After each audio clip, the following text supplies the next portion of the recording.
तो मेरे प्यारे बच्चों, क्या आप लोगों को जो मैंने पिछले लेक्चर में एसिडिटी ऑफ अल्कोहल पढ़ा दिया था, क्या इसके अंदर कोई doubt?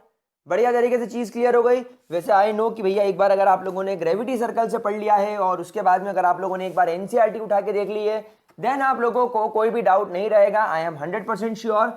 And guys, good news ये है कि अभी जो बोर्ड एग्जाम्स चल रहे हैं, आप लोगों ने कुछ पेपर्स दिए होंगे और उन पेपर्स के बेसिस पर आपको ये समझ में आ गया होगा कि टर्म 1 के जो भी एग्जाम्स में क्वेश्चन आ रहे हैं वो सिर्फ और सिर्फ एनसीईआरटी से आ रहे हैं। अगर आपने एनसीईआरटी बहुत अच्छे तरीके से पढ़ी है, अगर आप लोगों ने एनसीईआरटी को घोल के पी लिया है, तो आप लोग टर्म 1 में बहुत अच्छे मार्क्स सिक्योर कर सकते हो। और मैं यहीं पर शुरू से कहता आया हूं कि एनसीईआरटी हमारी गीता बाइबल कुरान है, हम लोग उसे ठीक से पढ़ें तो हम लोगों को मजा आएगा।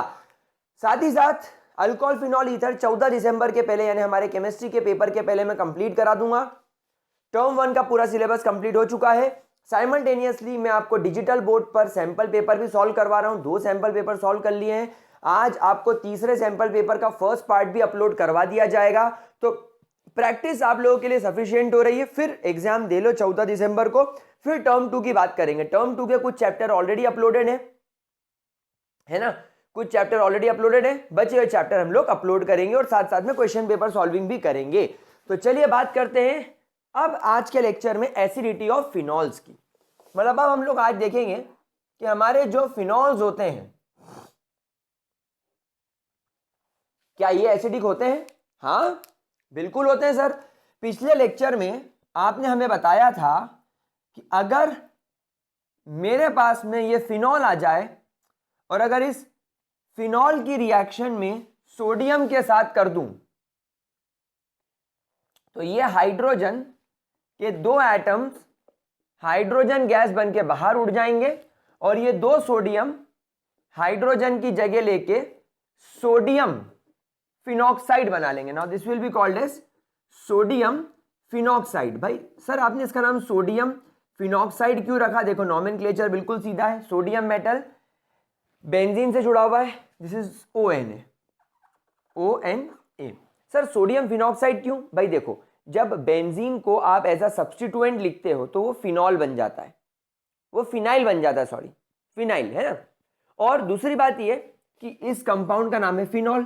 तो दोनों तरफ से आप देख सकते हो कि फिनॉल में अगर हाइड्रोजन हट के सोडियम लग जाए तो अब यहां पर फिनॉल में क्या बचा? सिर्फ O। तो फिनाइल की ring with oxygen it will become phenoxide. Phenyl की ring with oxygen it becomes phenoxide और सोडियम फेनॉक्साइड। जैसे उधर अल्कोक्साइड था, वैसे सोडियम फिनॉक्साइड। अच्छा, हमने एक बात और देखी थी कि अगर तुम्हारे पास में फिनॉल की रिंग है और अगर आप इस फिनॉल की रिंग को एक स्ट्रॉन्ग बेस के साथ में ट्रीट करते हो तो ये बन जाता है ONA, यानी अगेन तुमको सोडियम फिनॉक्साइड मिलेगा और वाटर गैस बाहर हो जाएगी, वाटर बाहर हो जाएगी, वाटर गैस नहीं सॉरी वाटर बाहर हो जाएगा। तो ये सॉल्ट प्लस वाटर मिल गया। मतलब अगर आप किसी बेस का ट्रीटमेंट एसिड के साथ कर रहे हो तो acid plus base will give you salt plus water. अगर आप किसी एसिड का ट्रीटमेंट मेटल के साथ कर रहे हो, अगर आप किसी एसिड का ट्रीटमेंट मेटल के साथ कर रहे हो तो ये तुमको salt plus hydrogen gas evolve करके देगा। मतलब ये दोनों रिएक्शन इस बात को प्रूफ करती है कि आपका फिनॉल एक एसिडिक प्राणी है। ये मैं आपको पिछले लेक्चर में बता चुका था, फिर भी मैंने इतनी सुंदर राइटिंग में आप लोगों के लिए लिखा, फिर उसे मिटाया। आप समझ सकते हो जब सुंदर राइटिंग निकलती है तो कितना दुख होता है उसको मिटाने में, बट ठीक है, कोई बात नहीं। तो अब हम ये देखेंगे कि ऐसा क्यों, ऐसा काइको फिनॉल इतना ज्यादा बढ़िया एसिडिक होता है। तो मेरे गुलगुलो, मेरे बच्चों, मेरे लाडलो, मेरे कमाल खानो, KRKO, ये तुम्हारा फिनाइल का रिंग है, बेंजीन का रिंग है। इससे एक सिंगल बॉन्ड से OH कनेक्टेड है, ये ऑक्सीजन के 2 लोन पेयर। अच्छा, यहां पर एक बात आप चेक करो मेरे प्यारे बच्चों, यहां पर तुम्हारे पास में कार्बन है, carbon carbon carbon carbon and carbon. अब एक बात आप सब जानते हो that when a carbon is having a double bond, जब भी तुम्हारे कार्बन के पास में डबल बॉन्ड होता है इसका हाइब्रिडाइजेशन sp2 हो जाता है।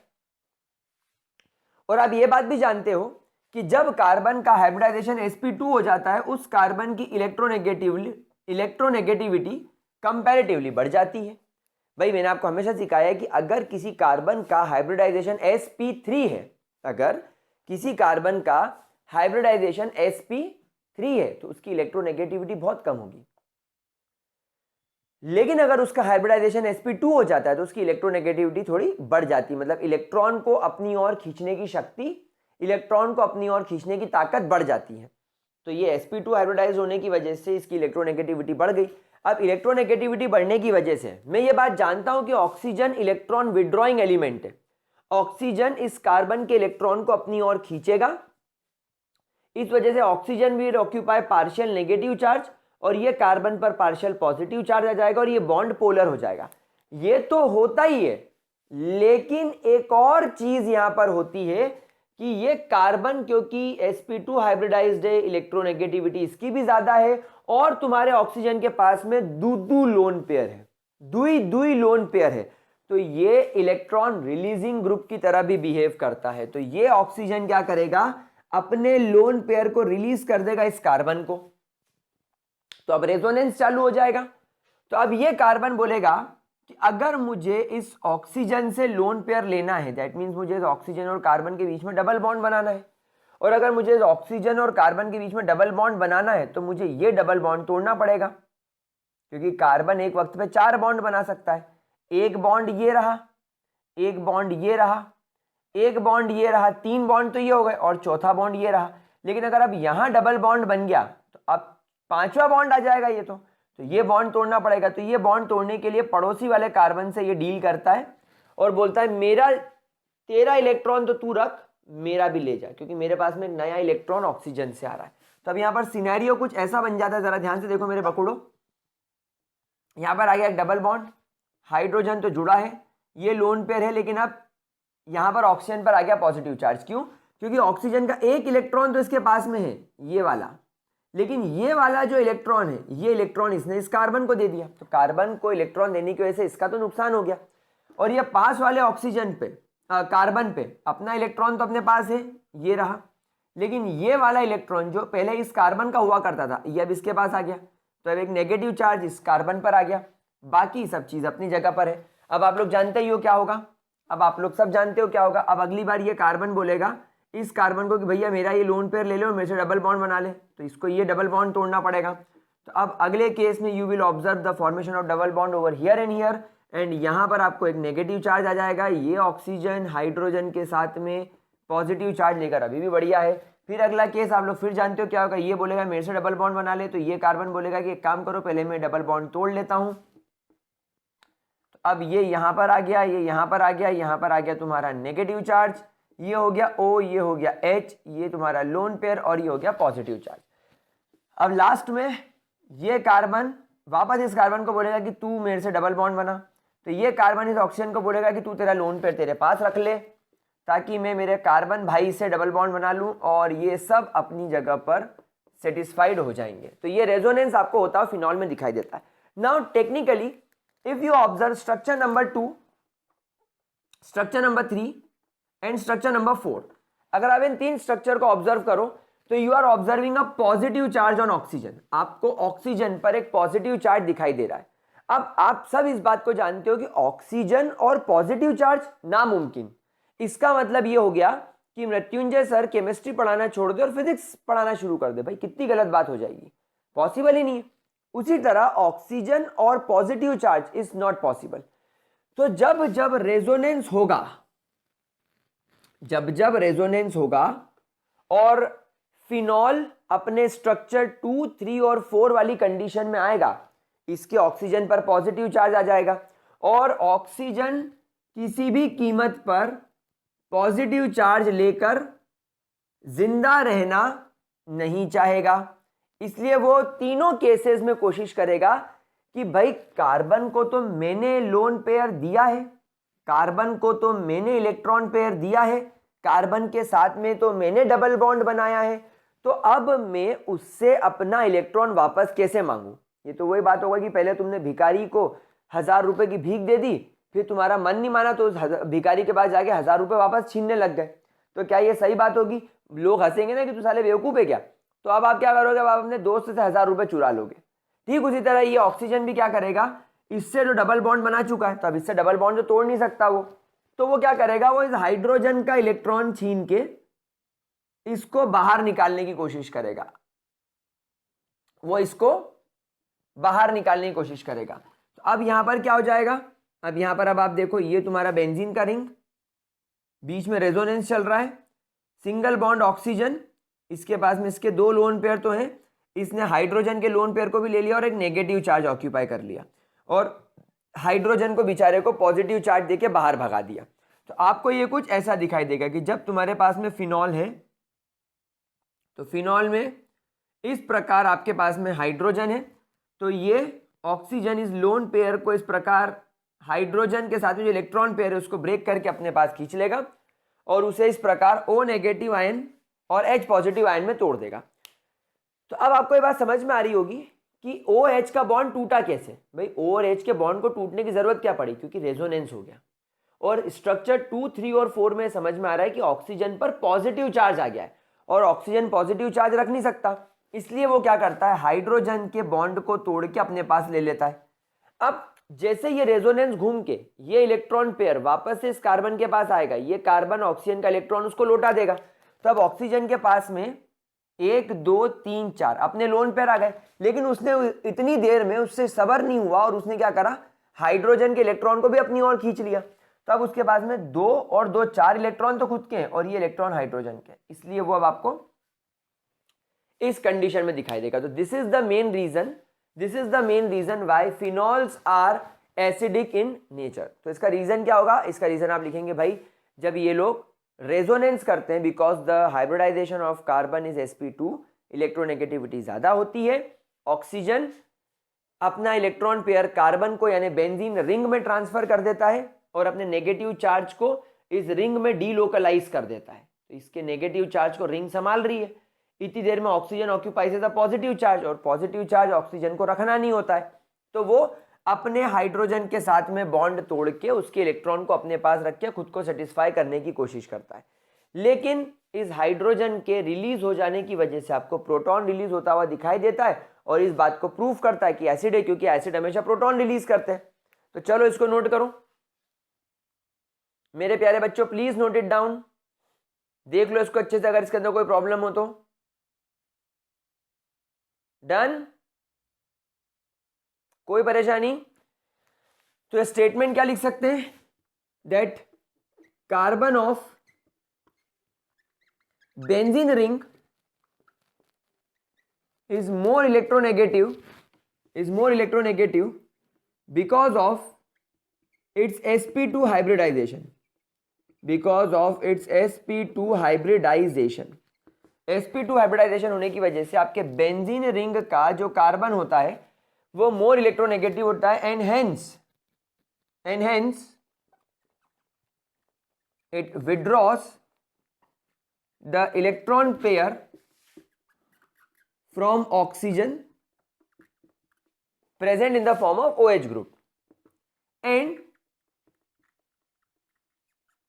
resonance takes place। और इसके बाद में क्या होने लगता है, रेजोनेंस। ड्यूरिंग रेजोनेंस के वक्त, ड्यूरिंग रेजोनेंस, जब आपका रेजोनेंस चल रहा होता है, तो during resonance oxygen occupies a positive charge, and hence withdraw electron from hydrogen and makes it H positive ion, और ये इसकी एसिडिटी का सबसे मेजर कारण होता है। चलो इसको नोट करो प्यारो, मेरे गुलजारी लालो, फटाफट इसको नोट करो ताकि आगे बढ़े। हो गया? स्क्रीनशॉट ले लो जल्दी से। हो गया? डन? पक्का? चलिए सुपर। नाउ मेरे प्यारे बच्चों, अगला सवाल हमारे मन में यह उठता है कि अल्कोहल भी एसिडिक है। हाँ सर, फिनॉल भी एसिडिक है। हाँ सर, मतलब एक घर में दो बहुएं आ चुकी हैं, एक बड़ी बहू एक छोटी बहू। तो अब दोनों बहुएं हैं, लेकिन आपके मन में सवाल क्या उठेगा, अच्छी बहू कौन है, समझदार बहू कौन है ना? परिवार को जोड़ के कौन रखेगी? वो सीरियलों में नहीं दिखाते, 3 बहू है तो सास बेस्ट बहू का कॉन्टेस्ट रख देती, मतलब हर जगह कंपटीशन होता है। 2 दामाद है तो अच्छा दामाद कौन है, उनके बीच में कंपटीशन। ठीक उसी तरह दोनों एसिड, अच्छा एसिड कौन, हर जगह यही है, कौन बनेगा करोड़पति। वैसे अच्छा एसिड कौन? तो लेट्स कंपेयर द, अबे खुल रहे, let's compare the acidity of, let's compare the acidity of alcohols and phenol. मतलब किसने दबा के पानी पूरी पी ली है और किसको ज्यादा एसिडिटी हो गई है तो ज्यादा एसिडिक नेचर किसका हम लोग यहां पर चेक करेंगे। देखो जैसे मान लो आपके पास में अल्कोहल है, R O H, R O H में क्या होगा, ये ऑक्सीजन हाइड्रोजन के बम पे लात मार के इसका लोन पेयर अपने पास रख के ये बना लेता है आर ओ नेगेटिव आयन और एच पॉजिटिव को बाहर फेंक देता है। ठीक उसी तरह अभी मैंने आप लोगों को फिनॉल में समझाया कि फिनॉल में ये ऑक्सीजन हाइड्रोजन के बम पे लात मार के ओ पर एक नेगेटिव चार्ज ऑक्यूपाई कर लेता है और प्रोटॉन को बाहर फेंक देता है। ये बन जाता है तुम्हारा alkoxide ion, this is your alkoxide ion and this is your phenoxide ion. अब मुझे एक बात बताओ, दोनों में से ज्यादा एसिडिक कौन होगा, अल्कोहल की फिनॉल? भाई किसी भी चीज की एसिडिटी डिपेंड करती है कि अल्कोहल जब अल्कोक्साइड में कन्वर्ट हो रहा है तो क्या ये अल्कोक्साइड आयन स्टेबल होगा। मेरे को एक बात बताओ, जैसे मान लो ये अल्कोहल मैं हूं, मैं अभी ग्रेविटी सर्कल यूट्यूब चैनल पे पढ़ा रहा हूं, थोड़ा बहुत पैसा आ रहा है। मैं अनअकैडमी पे पढ़ा रहा हूं, थोड़ा बहुत पैसा वहां से भी आ रहा है, अभी मैं स्टेबल हूं। अब अगर मैं स्टेबल हूं और मैंने बहुत सारा पैसा कमा लिया है, मैं स्टेबल हूं, तो अब मैं चाहूं तो कोई नए बिजनेस में कूद सकता हूं, मैं रिस्क ले सकता हूं। क्यों रिस्क ले सकता हूं? क्योंकि मैं स्टेबल हूं। ठीक उसी तरह ये अल्कोहल अभी अच्छा खासा स्टेबल मॉलिक्यूल है, ये अपने प्रोटॉन को भगा के अल्कोक्साइड आयन कब बनेगा, जब इस अल्कोहल को नजर आएगा कि अगर मैं अल्कोक्साइड आयन में बदल गया तो मैं स्टेबल रहूंगा। अगर मैं अनअकैडमी छोड़ दूं, मैं ग्रेविटी का चैनल बेच दूं और मैं बोल दूं कि नहीं अब सब बंद करके मैं कोई नया बिजनेस चालू करूंगा, अब मैं कपड़े सिलूंगा, तो लोग मेरे को गाली बकेंगे कि तू सारे पागल है क्या, अनअकैडमी पे तेरा घर चल रहा है, यूट्यूब चैनल से बच्चे तेरे को प्यार कर रहे हैं, इतनी चीज तेरे पास में, अब तू नया काम में क्यों जा रहा है। और मैं टेलरिंग का काम चालू कर दूंगा तो मुझे आता है क्या, नहीं, मैं लोगों के कपड़े बिगाड़ दूंगा, लोग मारेंगे अलग और मेरा धंधा चौपट हो जाएगा, मतलब वो उसमें स्टेबल नहीं हूं मैं रोटी खाने के वांदे पड़ जाएंगे। तो सोचने वाली बात यह है कि मैं अगर कोई दूसरे काम पर शिफ्ट हो रहा हूं तो वो काम में स्टेबिलिटी है कि नहीं, अगर नहीं होगी तो मैं नहीं करूंगा। ठीक उसी तरह अल्कोहल सोचता है कि क्या अल्कोक्साइड आयन स्टेबल होगा, अगर होगा तो बन जाता हूं और अगर नहीं होगा तो नहीं बनूंगा। ठीक फिनॉल फिनॉक्साइड में कब बदलेगा, जब उसको लगेगा कि फिनॉक्साइड आयन स्टेबल है कि नहीं। अब have a look at the alkoxide ion. Alkoxide ion को अगर मैं ध्यान से देखूं तो ऑक्सीजन पर 1 2 और 3 लोन पेयर और सारा नेगेटिव चार्ज ऑक्सीजन पे कॉन्सेंट्रेटेड है। आज यहां पर चेक करो, इन alkoxide ion all the negative charge is concentrated only on oxygen, इसकी वजह से क्या होगा, ऑक्सीजन पर बल्क बढ़ेगा। भाई ऑक्सीजन को इलेक्ट्रॉन खींचना पसंद है, लेकिन उसको हमेशा नेगेटिव रहना नहीं पसंद है। जैसे उसको कभी पॉजिटिव रहना नहीं पसंद है ना, वैसे उसको नेगेटिव रहना भी पसंद नहीं। हर एटम चाहता है कि मैं स्टेबल रहूं, मैं न्यूट्रल रहूं। हाँ, मेरा ऑक्टेट पूरा हो जाए पर मैं न्यूट्रल रहूं। तो अभी ऑक्सीजन चाहेगा कि यार मेरे पे ये जो नेगेटिव चार्ज का वजन पड़ रहा है, मेरे ऊपर जो सारा वजन आ गया है, उसको कुछ देर के लिए कोई संभाल ले। जैसे मान लो आप बहुत बड़े बाहुबली हो, आप उसे जटा कटा हस भ्रमम भ्रमम मिलिम्प निर्जरी करके आप वो शिवलिंग लेके जा रहे हो, ठीक है, आप में बहुत ताकत है। लेकिन आप कुछ देर जाके वो शिवलिंग को नदी के सामने रख देते हो ना, झरने के नीचे, कि लेके जीवन भर चलते रहते हो। इधर से माहेशमती शिवलिंग लेके चले गए कंधे पर रख के, और भल्लाल देव से लड़ भी रहे हो शिवलिंग लेके, नहीं, आपको उसको नीचे रखना पड़ेगा। ठीक उसी तरह नेगेटिव चार्ज ऑक्सीजन पर जो है वो हमेशा इस पर नहीं रहेगा, वो चाहेगा कि कुछ देर के लिए ये अल्काइल ग्रुप इसे ले ले। लेकिन अल्काइल ग्रुप लेके करेगा क्या, अल्काइल ग्रुप में तो सारे कार्बन है। अल्काइल ग्रुप जैसे मान लो ये CH3 है तो कार्बन, C2H5 है तो कार्बन, C3H7 है तो कार्बन। और कार्बन नेगेटिव चार्ज रख के करेगा क्या, कार्बन तो इलेक्ट्रॉन देने की कोशिश करता है, वो तो लेस इलेक्ट्रोनेगेटिव है। तो बेचारे अल्कोक्साइड आयन में सारा नेगेटिव चार्ज ऑक्सीजन पे भरा जाता है, which causes least stability, which causes least stability of alkoxide ion. इस वजह से आपका अल्कोक्साइड आयन बहुत कम स्टेबल हो जाता है। It causes restability of alkoxide ion, it becomes less stable. अब आप लोग समझ ही गए हो, अगर लेस स्टेबल है तो इजीली ये काम नहीं हो पाएगा, इजीली अल्कोहल प्रोटॉन रिलीज नहीं करेगा, मतलब ये कम एसिडिक है, मतलब अभी ये कम एसिडिक है। लेकिन एक बार फिनॉल चेक कर ले, एक बार जरा फिनॉल चेक कर लेते। चलो फिनॉल की तरफ चलते हैं ना। अगर मैं फिनॉल को चेक करूं, मेरे बकुड़ो, मेरे राज दुलारो, मेरे देशवासियों,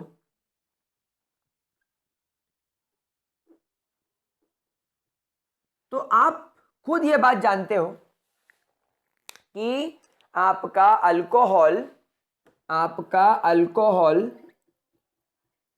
के मुकाबले अगर मैं फिनॉल में चेक करूं तो एक बेंजीन रिंग है। जैसे अल्कोहल में अल्काइल ग्रुप था, यहां पर एक फिनाइल ग्रुप है। फिनाइल ग्रुप में ये जो कार्बन है जिससे ये ऑक्सीजन जुड़ा हुआ है, ये कार्बन कौन सा हाइब्रिडाइज्ड अभी सिखाया था, sp2।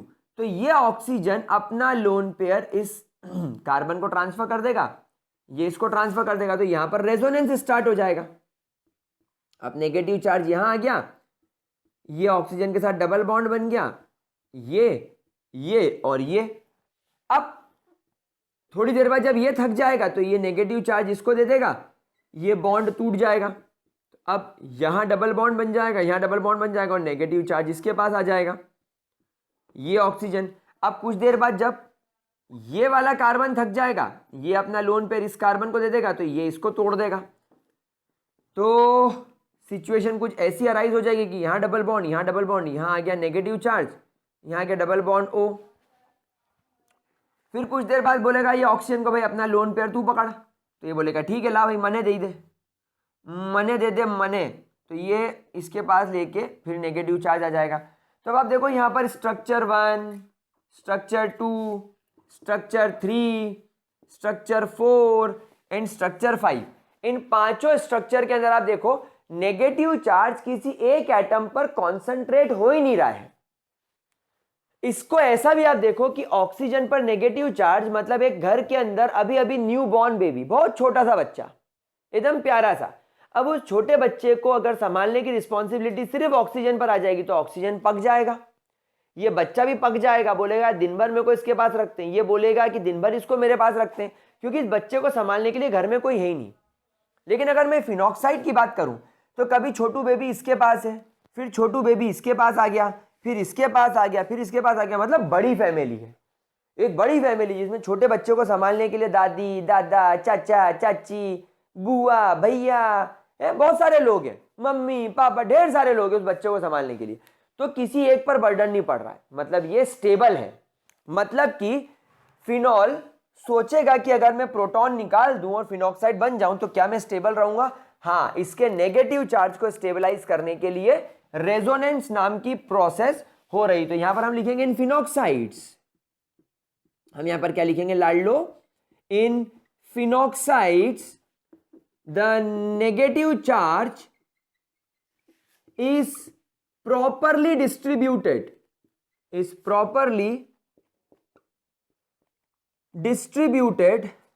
among the benzene ring and therefore is very stable तो फिनॉक्साइड आयन अल्कोक्साइड आयन के मुकाबले ज्यादा स्टेबल है। तो यहां पर हम लोग क्या लिखेंगे, हम यहां पर लिखेंगे देयरफॉर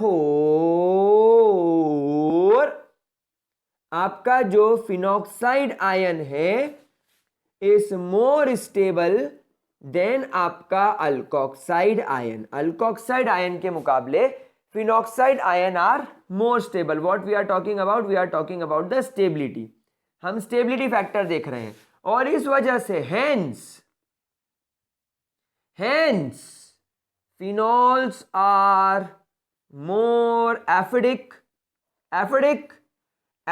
देन अल्कोहल।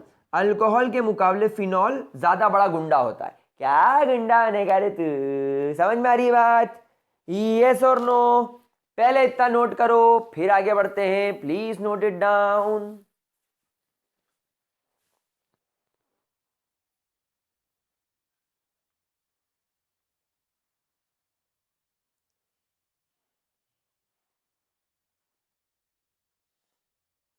ओके,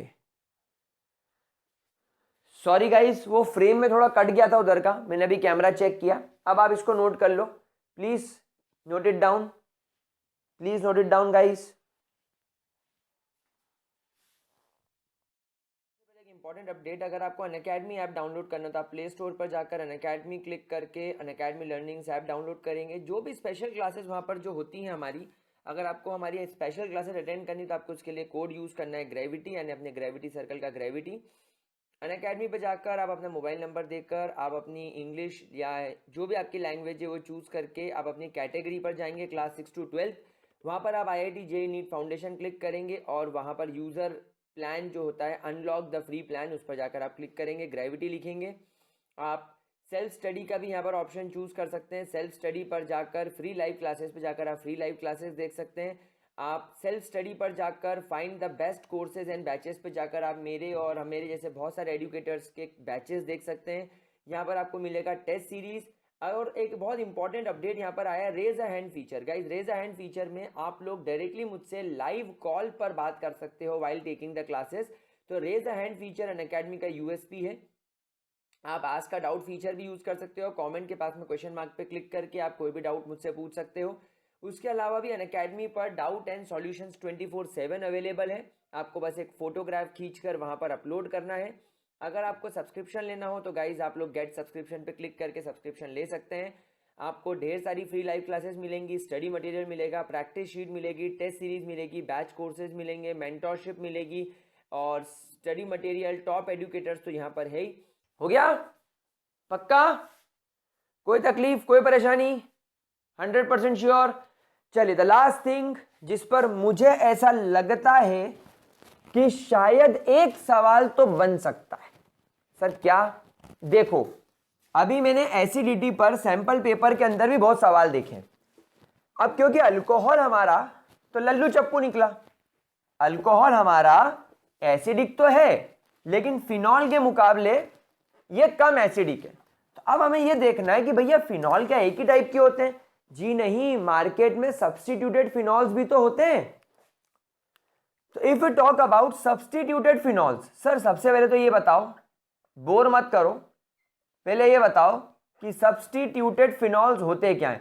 अबे दुर्योधन, फिनॉल के ऊपर कोई ग्रुप अटैच हो जाए, जैसे कि मैं आपको बताता हूं, जैसे कि मान लो तुम्हारे पास में ये फिनॉल की रिंग है, प्याऊं प्याऊं प्याऊं, फिनॉल के ऑर्थो पोजीशन पर नाइट्रो ग्रुप अटैच हो जाए, इट विल बिकम ऑर्थो नाइट्रोफेनॉल। तो ये सब्स्टिट्यूटेड फिनॉल की कैटेगरी हो जाती है। मान लो आपके बेंजीन रिंग पर मेटा पोजीशन पर नाइट्रो ग्रुप आ जाए तो it will be called as meta nitrophenol. फिर अगर आप यहां पर देखो कि अगर आपके फिनॉल के पैरा पोजीशन पर नाइट्रो ग्रुप आ जाए तो it will be called as para nitrophenol. फिर मैं एक काम करता हूं, मैं एक नॉर्मल फिनॉल भी लिख देता हूं। सर क्यों लिख रहे हो मेरे को बताओ, बताता हूं, पहले लिख लो। अच्छा और बताऊं ग्रुप्स, देखो एक क्रेसॉल आता है, आप लोग जानते हैं एक होता है तुम्हारा ऑर्थोक्रेसॉल। ऑर्थोक्रेसॉल का मतलब होता है कि ऑर्थो पोजीशन पर फिनाइल ग्रुप आ जाए। इसको आप चाहो तो ऐसा भी लिख सकते हो, ऑर्थो मिथाइल फिनॉल, चाहो तो ऐसा लिख सकते हो, बट हम ऑर्थोक्रेसॉल लिख के भी इसको समझ सकते हैं। It's not a big deal, क्योंकि उसका कॉमन नेम आईयूपीएसी ने बोला है कि भाई फिनॉल बेंजीन की तरह आप इस कंपाउंड को क्रेसॉल बोल सकते हो। तो ठीक है, आईयूपीएसी की बात हम लोग क्यों टालें, हमारा माई बाप है वो। तो ये हो जाएगा तुम्हारा मेटाक्रेसॉल। और एक और बना देता हूं ताकि इसको बुरा नहीं लगे। अबे क्या गुंडा बनेगा रे तू, क्या लिख रहा है रे। ये हो जाएगा तुम्हारा पैराक्रेसॉल। अब आप देखो ये सब सब्स्टिट्यूटेड फिनॉल्स हैं, ये तुम्हारा नॉर्मल फिनॉल है, और इस फिनॉल में अगर तुमने ऑर्थो मेटा या पैरा पोजीशन पर कोई और ग्रुप जोड़ दिया, कोई और ग्रुप जोड़ दिया, तो वो सब्स्टिट्यूटेड फिनॉल की कैटेगरी में आ जाता है। अब यहां पर आप देखो मैंने दो तरीके के ग्रुप जोड़े। पहले तीन कंपाउंड्स में मैंने नाइट्रो ग्रुप जोड़ा है। मैंने कौन सा ग्रुप जोड़ा है, नाइट्रो ग्रुप। ना अगर मैं नाइट्रो ग्रुप को ध्यान से देखूं तो नाइट्रोजन होता है एक, ये नाइट्रोजन आपके सिंगल बॉन्ड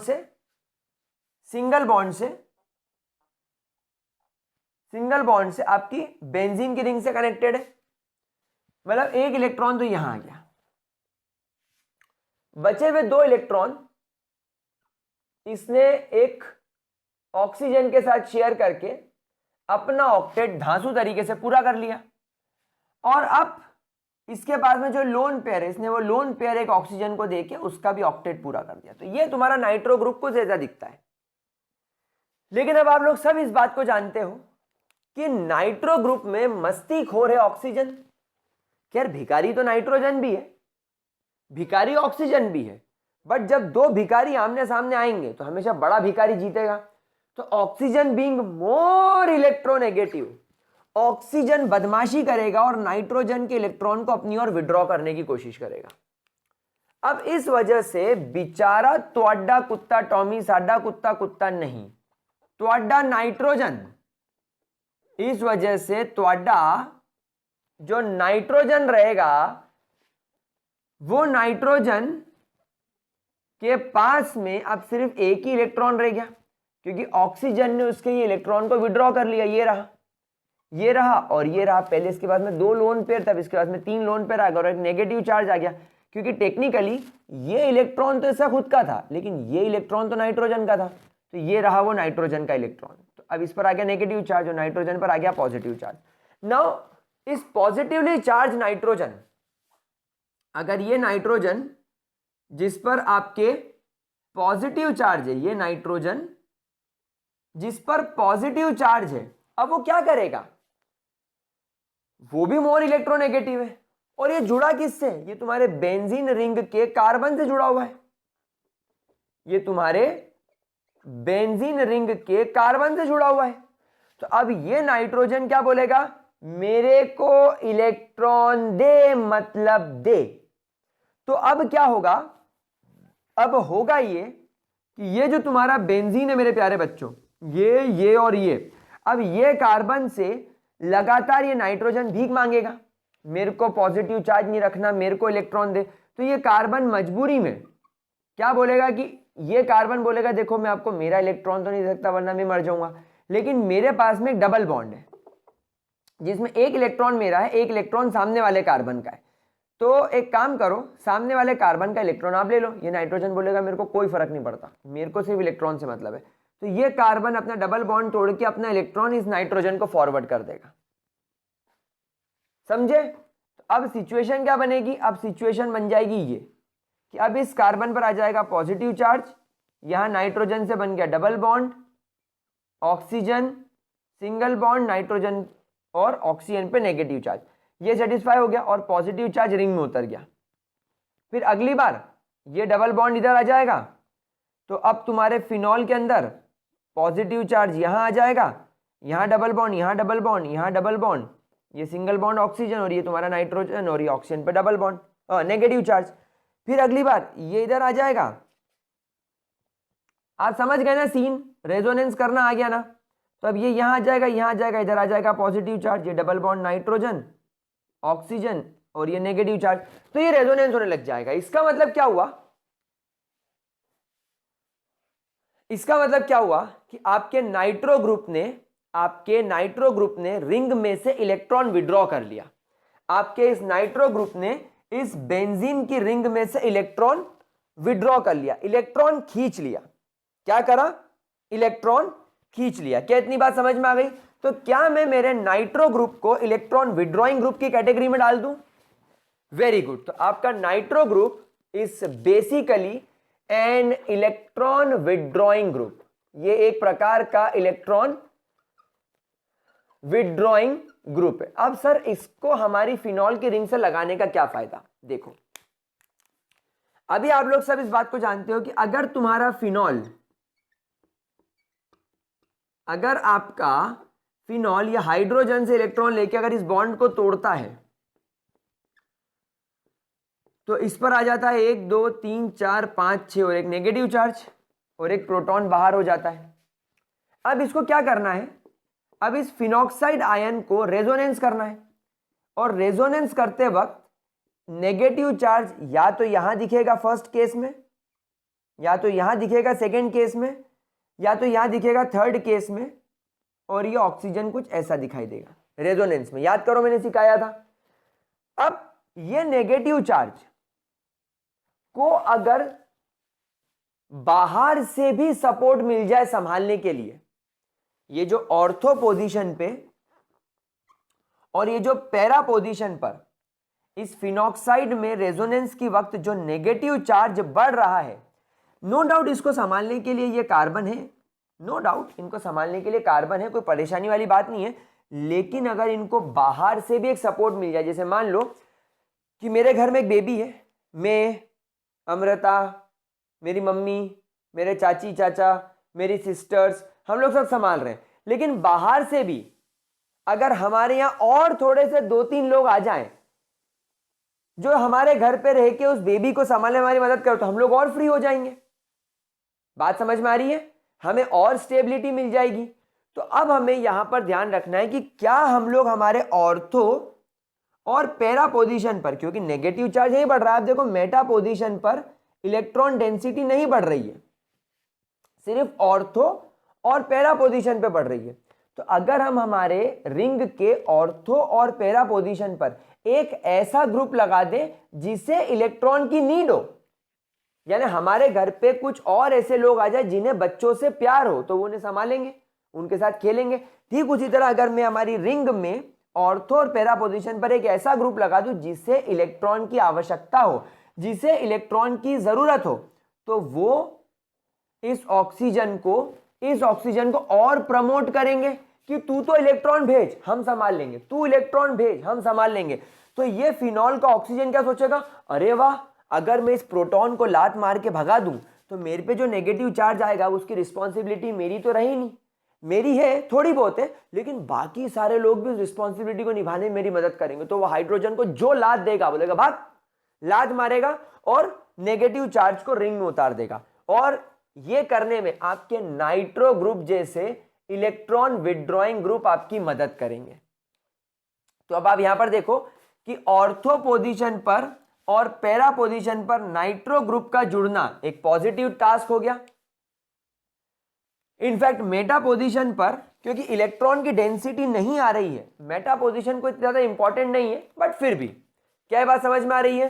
तो जब कभी भी आपके फिनॉल पर एक इलेक्ट्रॉन विड्रॉइंग ग्रुप जुड़ जाता है, ये क्या करेगा, it increases the acidity of phenol. समझ रहे हो?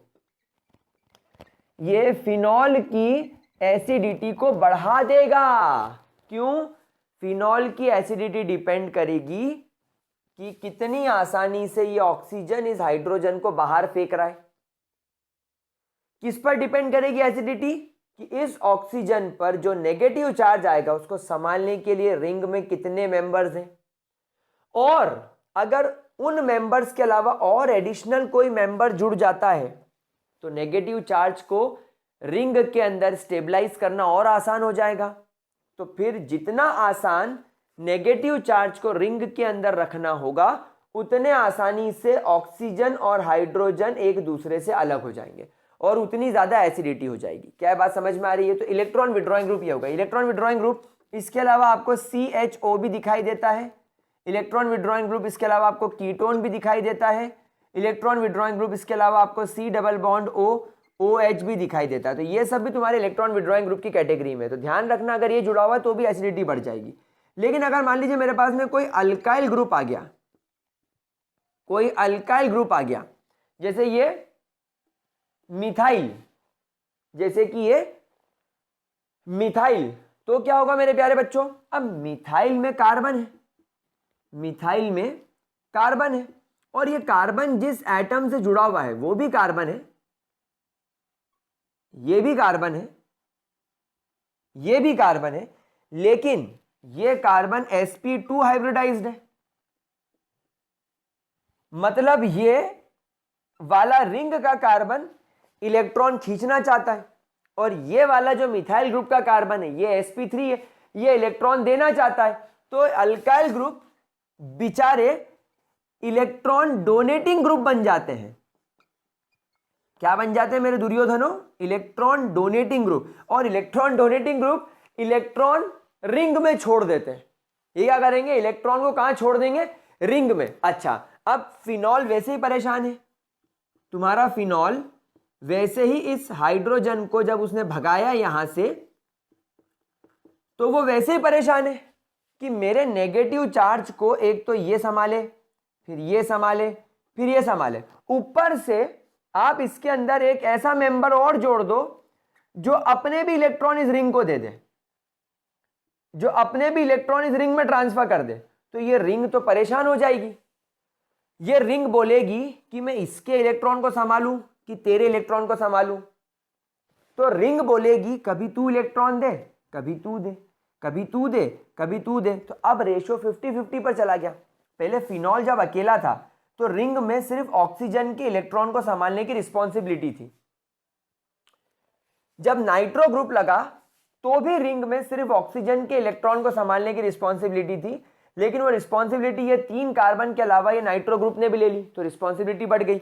लेकिन अब क्या हुआ? अब रिस्पॉन्सिबिलिटी बढ़ गई, अब इस ऑक्सीजन के इलेक्ट्रॉन के साथ साथ मिथाइल ग्रुप के इलेक्ट्रॉन को भी संभालने की रिस्पॉन्सिबिलिटी ये 3 कार्बन पर आ गए। तो ये 3 कार्बन क्या बोलेंगे? आधे टाइम ऑक्सीजन का इलेक्ट्रॉन लो, आधे टाइम मिथाइल का इलेक्ट्रॉन लो। तो अब फिनॉल के मुकाबले ये वाला मॉलिक्यूल, मतलब क्रेसोल वाले मॉलिक्यूल की एसिडिटी कम होती हुई नजर आएगी, क्योंकि जैसे मान लो ये 100 बार प्रोटॉन छोड़ रहा है, तो अब ये 50 बार ही छोड़ेगा। क्यों? क्योंकि 50 बार ये फिनाइल, ये बेंजीन की रिंग इस ऑक्सीजन को मना कर देगी इलेक्ट्रॉन लेने से, क्योंकि उसके पास में ये भी तो है। तो पहले सिर्फ अकेला ऑक्सीजन था, लेकिन अब यहां पर 2 लोग आ गए, तो ये रिंग में डीस्टेबिलिटी बढ़ जाएगी, इलेक्ट्रॉन का डीलोकलाइजेशन थोड़ा मुश्किल हो जाएगा। तो इसी वजह से अगर आपने कोई इलेक्ट्रॉन डोनेटिंग ग्रुप ऐड कर दिया तो electron donating group it will decrease the acidity, it will decrease the acidity of your phenol, आपके फिनॉल की एसिडिटी को ये घटा देगा। तो इसको प्रूफ करने के लिए हमारे पास में pKa वैल्यू होती है। क्या आप लोग जानते हैं what is pKa value? What is pKa value? जब आप लोग एसिडिटी कांस्टेंट या एसिड का डिसोसिएशन कांस्टेंट लेते हो, गाइस इक्विलिब्रियम चैप्टर में हमने पढ़ा था कि Ka का मतलब होता है कि एक एसिड कितने आराम से अपने कैटायन में यानी अपने प्रोटॉन में और अपने एनायन में टूट रहा है। एक एसिड कितने आराम से प्रोटॉन छोड़ रहा है, वो वैल्यू के ए वैल्यू होती है, वो वैल्यू के ए वैल्यू होती है। नाउ के ए वैल्यू बहुत ज्यादा छोटी होती है, जैसे 1.5 into 10 to the power -11, 1.2 into 10 to the power -12, 1 into 10 to the power -15, बहुत छोटी वैल्यू होती है। तो हम उस छोटी वैल्यू का, यानी हम लोग के ए की वैल्यू का नेगेटिव लॉग ले लेते हैं। तो जब नेगेटिव लॉग लेते हैं तो के ए की वैल्यू पी के ए की वैल्यू बन जाती है, और अब ये वैल्यू बड़ी हो जाती है, ये वैल्यू बड़ी हो जाती है। लेकिन आप लोग एक बात सब ये जानते हैं कि अगर आप किसी भी चीज का नेगेटिव लॉग बेस 10 ले लेते हो तो वो डेफिनेटली पी के वैल्यू बन जाएगी। लेकिन ये वैल्यू जितनी ज्यादा स्मॉल होगी, ये वैल्यू उतनी ज्यादा लार्ज होगी। जैसे आपको एग्जांपल बताऊं, 1 इंटू 10 टू द पावर -15, ये वैल्यू एक्सट्रीमली स्मॉल है। लेकिन जब आप इसको यहां रख के इसका नेगेटिव लॉग लोगे तो ये बन जाएगी वैल्यू सीधे सीधे 15। अब आप देखो ये कितनी स्मॉल है, लेकिन इसका जब आप नेगेटिव लॉग लोगे तो देखो ये वैल्यू कितनी बड़ी हो गई, लार्ज हो गई। क्या बात समझ में आ गई मेरे प्यारे बच्चों?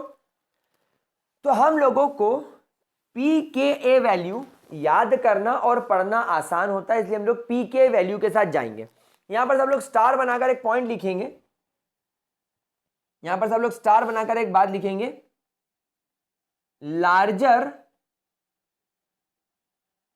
द पी के ए value, larger the pKa value, smaller or we can say lesser the acidity, lesser the acidity। अच्छा, pKa वैल्यू का अपोजिट क्या होता है? Ka value. तो दूसरा होगा smaller the Ka value, smaller the Ka value, larger the acidity।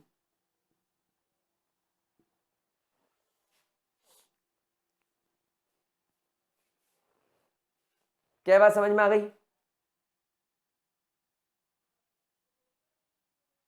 क्या बात समझ में आ गई? तो अभी हम लोग इतना नहीं देखेंगे, हम लोग सिर्फ पी के वैल्यू पर फोकस करेंगे। तो आप सिर्फ पी के वैल्यू लिखिए कि पी के वैल्यू की, पी के ए की वैल्यू जितनी ज़्यादा बड़ी होगी, पी के ए वैल्यू जितनी ज़्यादा बड़ी होगी उतना छोटा उसका एसिडिटी होगा। तो अगर मैं ऑर्थो क्रेसॉल की पी के वैल्यू लिखूँ तो डेट इज 7।